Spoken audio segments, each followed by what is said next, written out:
Halo desainer pinter. Konten kali ini kita akan ngebahas tentang pajak 12% dari pemerintah. Pertambahan nilai atau PPN dari 12% menjadi dari 11% menjadi 12%. Ini mulai berlaku tahun depan akan naik sebesar 12%.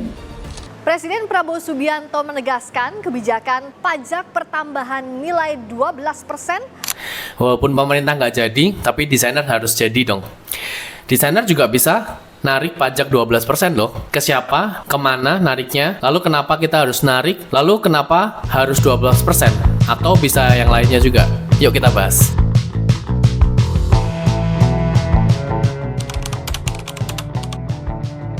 Jadi balik lagi, kita akan ngebahas tentang pilar desainer. Yaitu ada 3. Yang pertama adalah craftsmanship atau kemampuan untuk menggunakan toolsnya. Lalu yang kedua adalah strategi yang ada di kepala kita, gimana cara kita critical thinking, analytical thinking, dan lain sebagainya. Lalu yang ketiga ada collaboration atau teamwork.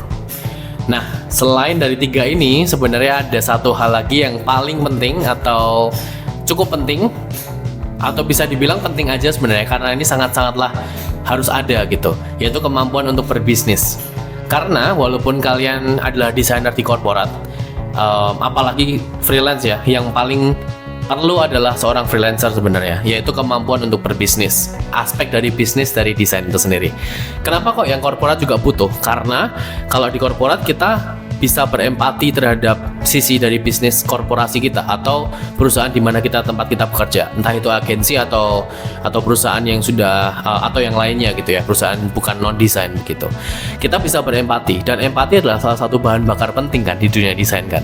Jadi kita bisa berempati terhadap bisnisnya, menjadikan itu jadi bahan bakar untuk desain yang lebih baik. Karena salah satu kemampuan strategi dari desain itu namanya adalah system thinking, di mana kita bisa memikirkan segala aspek di luar desain yang mempengaruhi desain itu sendiri.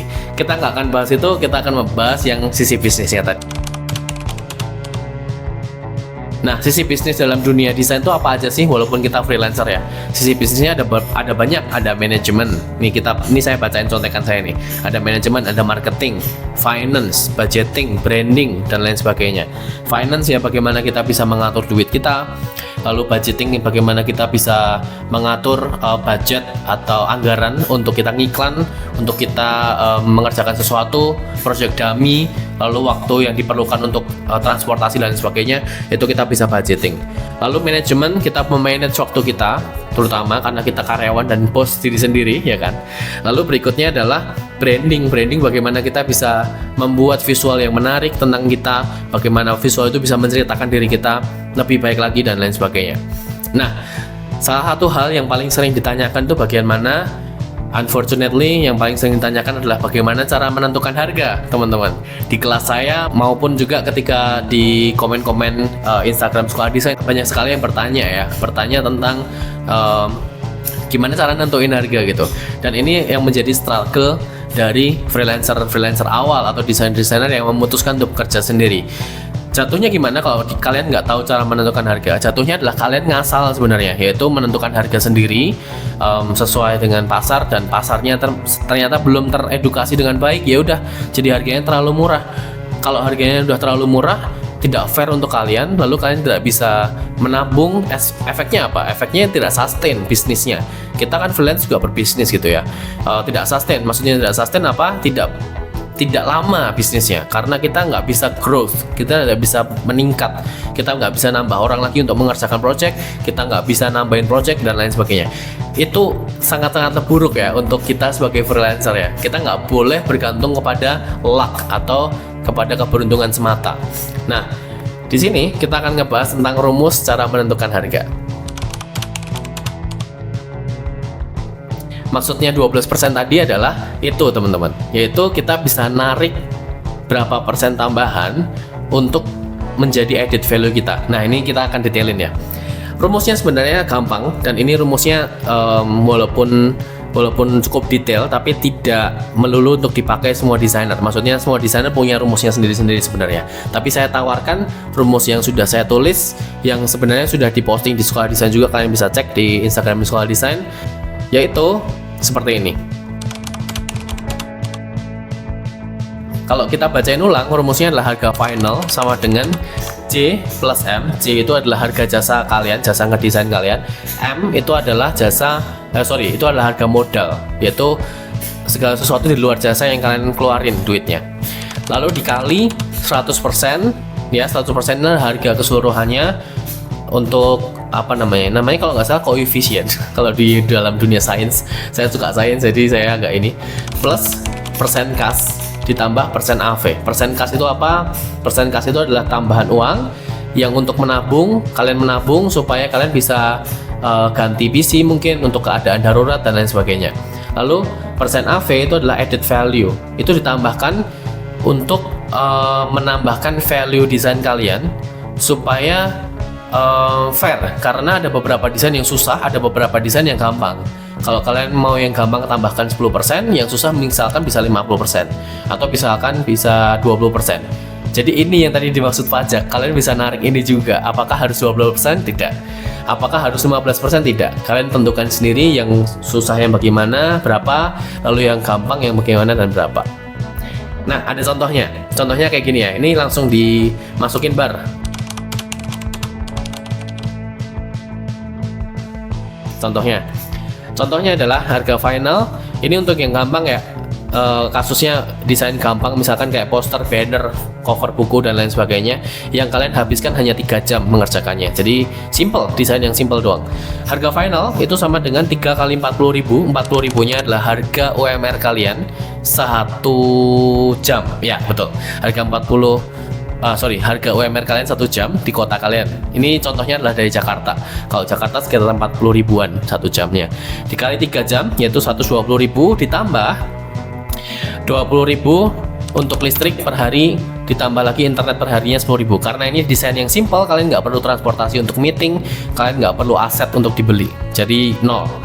Dikali 100% ditambah 15%, karena ini gampang, 15% doang pajaknya gitu. Ya udah, berarti 120 ditambah 30.000, 150.000 dikali 115%. Hasilnya 172.000 untuk 3 jam ngedesain kalian. Sudah listrik, sudah internet, sudah added value tadi. Itu contoh yang gampang ya. Lalu berikutnya contoh yang susah.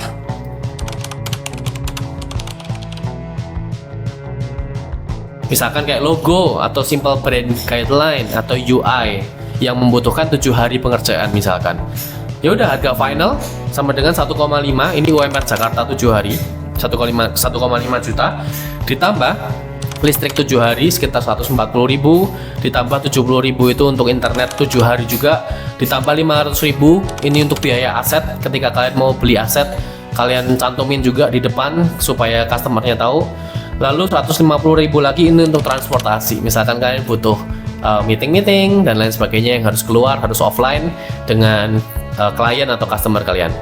Dikali 150.000, 100.000 harga pokoknya yang tadi, 50 itu adalah added value-nya, yaitu pajaknya tadi ya.